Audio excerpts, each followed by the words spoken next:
It's Friday, May 1st. I'm Rob. I'm Will. And you're watching Political Lunch. Welcome back to Political Lunch. It's been quite a week here at the Lunch HQ, and we're eager for some R&R. So without further ado, your Friday 10 and 3. Number 10, we start, of course, with yesterday's big news that Supreme Court Justice David Souter will be retiring in June after 18 years on the bench. This, of course, means that President Obama will have the opportunity to appoint a Supreme Court justice. It's the first chance for a Democratic president to do that in 15 years. Number 9. So, who will Obama nominate to the court? Well, although Souter was appointed by the first President Bush, he voted reliably with the more liberal justices, and since his replacement will likely be of the same ideology, well, this news won't really change the political makeup of the court, although Obama is said to be seriously considering appointing another woman to the bench, since there is currently only one female court justice. Now, one thing's for sure, however, it probably won't be Harriet Miers. Indeed.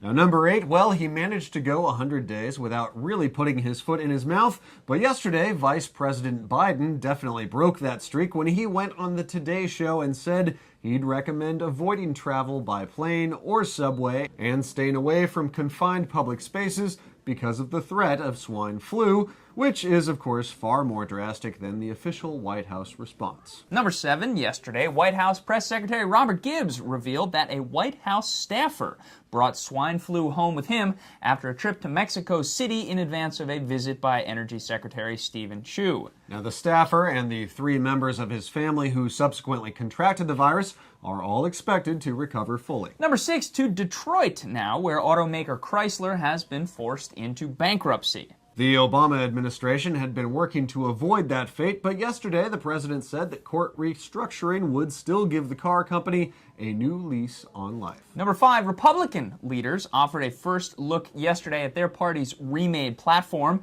which interestingly makes no mention of the social issues that have long defined the GOP, namely same-sex marriage, abortion, and immigration. And for number 4, well, this didn't take very long. Yesterday, the National Republican Senatorial Committee launched a robocall campaign already targeting Arlen Specter in Pennsylvania. The calls cleverly point out Specter's recent vote against the Obama budget, and they go on to urge Democrats in Pennsylvania to encourage Representative Joe Sestak into challenging Specter in the Democratic primary next year. Number 3, speaking of that budget vote, it didn't much matter as the president's budget was approved by Congress on Wednesday, giving the White House another victory just under the 100-day mark. Number 2, and speaking of that first 100-day marker, which of course passed this week, as we said on Wednesday, it is mostly just another excuse for political punditry. But we're less cranky about the interesting photo retrospectives that have been popping up this week, especially this one here from the New York Daily News,